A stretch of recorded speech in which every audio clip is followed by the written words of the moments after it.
প্রার্থী দেব মেদিনীপুরে road show করে মনোনয়ন জমা দিতে যাবেন অভিনেতা। আর মনোনয়ন জমা দেওয়ার আগে আমাদের প্রতিনিধি ঐন্দ্রিলাকে একান্ত সাক্ষাৎকারে ঠিক কি বললেন আমরা শুনবো। মনোনয়ন জমা দেবেন ঘাটালের তৃণমূলের প্রার্থী এবারে দেব। আমাদের সঙ্গে রয়েছে দেবদা। রিপাবলিকে অনেক স্বাগত। প্রচুর মানুষ দেখলাম নিচে শুয়ে রক্ত দিচ্ছে। প্রথমে জানবো, তুমিও রক্ত দিয়েছো, এই মনোনয়ন জমা দেওয়ার আগে রক্তদানটা কেন? কারণ আমার টিম বলছিল কি আজকে শুভ দিন, আজকে মন্দিরে যাব, মন্দিরে গিয়ে পুজো দেবো, সেটা ঠিকও হয়ে গেছিলো। কিন্তু আমার কোথাও যেন মনে হয় কি জনপ্রতিনিধি কাজ হচ্ছে মানুষকে বাঁচানো। আমি এখানে রোগী কল্যাণ সমিতির প্রেসিডেন্টও ঘাটাল হসপিটালে। সেখানে আমার কাছে খবর আসে হসপিটাল থেকে এখানে ব্লাড ব্যাঙ্কে ব্লাডের অবস্থা খুবই খারাপ, কারণ যেহেতু গরম পড়েছে ব্লাড ডোনেশন ক্যাম্পগুলো হচ্ছে না এবং থ্যালাসেমিয়া পেশেন্টগুলো ব্লাড পাচ্ছে না, খুবই ক্রাইসিস। আমার তখন মনে হলো কি নমিনেশন জমা দেওয়ার সময় প্রেস সারাক্ষণ তোমার সঙ্গে থাকে, মানে আমি কি বলছি, আমি কি খাচ্ছি, কাকে প্রণাম করে বেরোচ্ছি, মা বাবা কি বলছে, ঠাকুরের কাছে কি চাইছি, এবং আমি লাস্টে নমিনেশন যেটা জমা দিই সেই ছবিগুলো আসবে। মানে এই সুযোগটাকে ইউজ করে বাংলার মানুষকে এটা বলতে চাই যারা ব্লাড ডোনেশন ক্যাম্প করে বা ব্লাড ডোনেশন ব্লাড দেয় কে এখন সত্যি ব্লাডের খুব ক্রাইসিস। যেহেতু গরম যেহেতু অনেক পড়েছে, ব্লাড ক্যাম্পগুলো হচ্ছে না, ডোনেশন ক্যাম্পগুলো হচ্ছে না। আমি আপনাদেরকে অনুরোধ করবো কি ব্লাডটা গিয়ে ব্লাড ক্যাম্পে দিয়ে আসুন। রক্ত ছড়াবেন না, রক্ত দান করুন, কারণ রক্তদান জীবনদান। আজকে তো এই প্রোগ্রামটা ট্যাগলাইনই যে রক্তদান করা উচিত, রক্ত ছড়াবেন। কারেক্ট। আজকে না, আমার মনে হয় মানে যেহেতু নির্বাচন মনেই তোমাদের মাথায় একটা চলে কি এখানে প্রচুর মারবে, না, সেটা নয়। আমার যে অ্যাক্সিডেন্ট হয়, রোড অ্যাক্সিডেন্ট হয়, রাশ ড্রাইভিং হয়, অনেক কিছু হয়। তো সেই জায়গা থেকে আমার মনে হয় সেটা। এবং আজকে আরেকটা জিনিস করলাম আমরা, যেহেতু যা গরম পড়েছে ভারতবর্ষ জুড়ে বা পৃথিবী জুড়ে গ্লোবাল ওয়ার্মিংয়ে, তো আমরা সিদ্ধান্ত নিয়েছি যে আমি যতগুলো ভোট পাবো ততগুলো গাছ লাগাবো। যদি আমি 9 লাখ ভোট পাই তাহলে 9 লাখ গাছ লাগাবো, যাতে গ্লোবাল ওয়ার্মিংয়ে কোথাও যেন ঘাটালের কোনো কন্ট্রিবিউশন থাকে, মানে ঘাটালের প্রত্যেকটা মানুষ তাদের ভোটের মাধ্যমে একটা গাছ লাগাবার সুযোগ পাবে। এবং আমার মনে হয় জনপ্রতিনিধি এটাই তো কাজ, কে মানুষকে বাঁচিয়ে রাখা। 5 বছর আগে ভাবনাকে এইভাবে আজকে যদি 100 বছরের গরম পড়েছে এপ্রিল মাসে, 5 বছর পর যখন আবার নির্বাচন হবে তখন আমরা বলবো এটা 100 বছর আগে ছাড়িয়ে গেছে। তো এইখান থেকে বাঁচার জন্য আমার মনে হয় কি গাছ লাগানো খুবই দরকার। জনপ্রতিনিধির প্রথম কাজ হচ্ছে মানুষকে বাঁচিয়ে রাখা। তো আমি তোমাদের চ্যানেলের মাধ্যমে বলতে চাইছি কি দীপক অধিকারী যতগুলো ভোট পাবে ঘাটাল লোকসভা কেন্দ্রে, দেব ততগুলো গাছ লাগাবে ঘাটাল লোকসভা কেন্দ্রের মধ্যে। এটা কি পলিটিশিয়ান দেবকে খানিকটা এগিয়ে রাখা অন্যদের থেকে?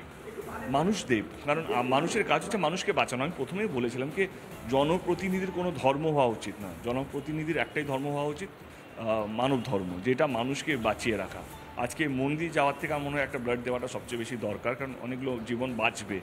আজকে আমি ভোট নেওয়ার পর বিজয় মিছিল করার থেকে গাছ লাগানো দরকার, কারণ এইটা 3 বছর পর যখন গাছগুলো বড় হবে, আমি বলছি 8 লাখের যদি ভোট পাই 60% যদি গাছটা বড় হয়, 40% যদি, তবু আমরা 4 লাখের কাছাকাছি পড়ে যাচ্ছি, 4.5 লাখ।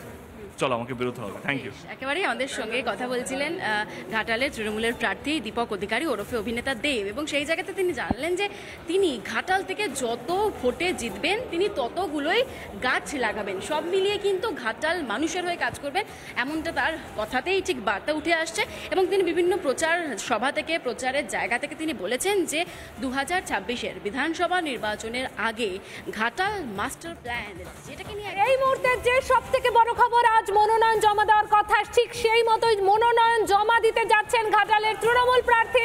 সেই এক্সক্লুসিভ ছবি আপনারা দেখতে পাচ্ছেন রিপাবলিক বাংলাতে, একদম হুট খোলা গাড়িতে দলীয় কর্মী সমর্থকদের সঙ্গে নিয়ে ঘাটালের তৃণমূল প্রার্থী দেব তিনি মনোনয়ন জমা দিতে যাচ্ছেন। দেখতে পাচ্ছেন এই মুহূর্তে সেই এক্সক্লুসিভ ছবি। ঠিক একটু আগে আমরা দেখাচ্ছিলাম দেবের সাক্ষাৎকার, ঠিক সেই মতোই কিন্তু তিনি জানিয়েছিলেন যে আজকে মনোনয়ন জমা দেবেন, আর আজকে সেই মতোই কিন্তু মিছিল করে মনোনয়ন পেশের পথে দেব, আর তাকে দেখতে উচ্ছ্বাস কর্মী সমর্থকদের মধ্যে। এই মুহূর্তে সেই এক্সক্লুসিভ ছবি আপনাদের দেখাচ্ছি, যেখানে মনোনয়ন জমা দিতে যাচ্ছেন ঘাটালের তৃণমূল প্রার্থী দেব। আমরা সরাসরি চলে যাব আমাদের প্রতিনিধি ঐন্দ্রিলার কাছে। ঐন্দ্রিলা, ঠিক কি ছবি দেখতে পাচ্ছ দেবের মনোনয়ন জমা দেওয়ার পথে?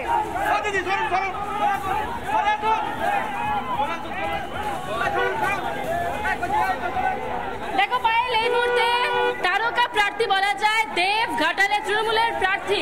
এই মুহূর্তে একবারে র্যালি করে তিনি আজকে মনোনয়ন জমা দেবেন। এবং তোমাকে সেই ছবিটা একটু দেখানোর চেষ্টা করি। এই মুহূর্তে হুটকোলা গাড়িতে রয়েছে অভিনেতা দেব এবং তার সঙ্গে ঘাটালের তৃণমূল প্রার্থী। একেবারে প্রচুর মানুষ তাকে দেখতে যেমন ভিড় জমিয়েছেন, তারই সঙ্গে আজকে তার মনোনয়ন পেয়ে একদমই ঐন্দ্রিলা, ঠিক এই খবর নিয়ে আসবো তোমার কাছে আবারও। তবে এখন আর এই মুহূর্তে যে খবরের দিকে নজর রাখবো, রাজ্যের বিরুদ্ধে অসহযোগিতার অভিযোগ আদালতে রিপোর্টে জানালো সিবিআই। সন্দেশখালীর জমি অধিগ্রহণ সম্পর্কিত মামলা, সিবিআই কে সাহায্য করতে রাজ্যকে নির্দেশ দিয়েছে প্রধান বিচারপতি ডিভিশন বেঞ্চ। আরো বিস্তারিত জানবো আমাদের প্রতিনিধি প্রিয়াঙ্কা এই মুহূর্তে আমাদের সঙ্গে রয়েছে। প্রিয়াঙ্কা, বিস্তারিত জানতে চাইবো, কি জানালো আদালত? একেবারে দেখো রুমকি, ইতিমধ্যে উঠে আসছে কলকাতা হাইকোর্টের প্রধান বিচারপতি ডিভিশন বেঞ্চ সন্দেশখালী মামলার শুনানি, এবং সেখানেই আদালতের বেশ কিছু নির্দেশ উঠে আসছে, বেশ কিছু পর্যবেক্ষণ উঠে আসছে। আদালতের স্পষ্ট নির্দেশ, তদন্তে সিবিআই কে সাহায্য করার জন্য রাজ্যকে নির্দেশ দিয়েছেন প্রধান বিচারপতি ডিভিশন বেঞ্চ। প্রয়োজনে অতিরিক্ত স্টাফ যুক্ত করে সাহায্য করবে রাজ্য, নির্দেশ দেওয়া হয়েছে আদালতের তরফ থেকে। গ্রামের মহিলাদের মধ্যে বিশ্বাস ও ভরসা ফেরত আনার জন্য সিবিআই যথাযথ পদক্ষেপ নেবে।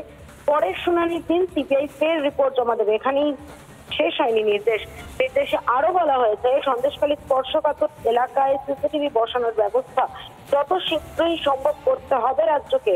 আলো সিসিটিভির নির্দেশ পালন না হলে আদালত অবমাননা হিসেবে ধরা হবে, এমনটাই মন্তব্য করেছেন প্রধান বিচারপতি ডিভিশন বেঞ্চ।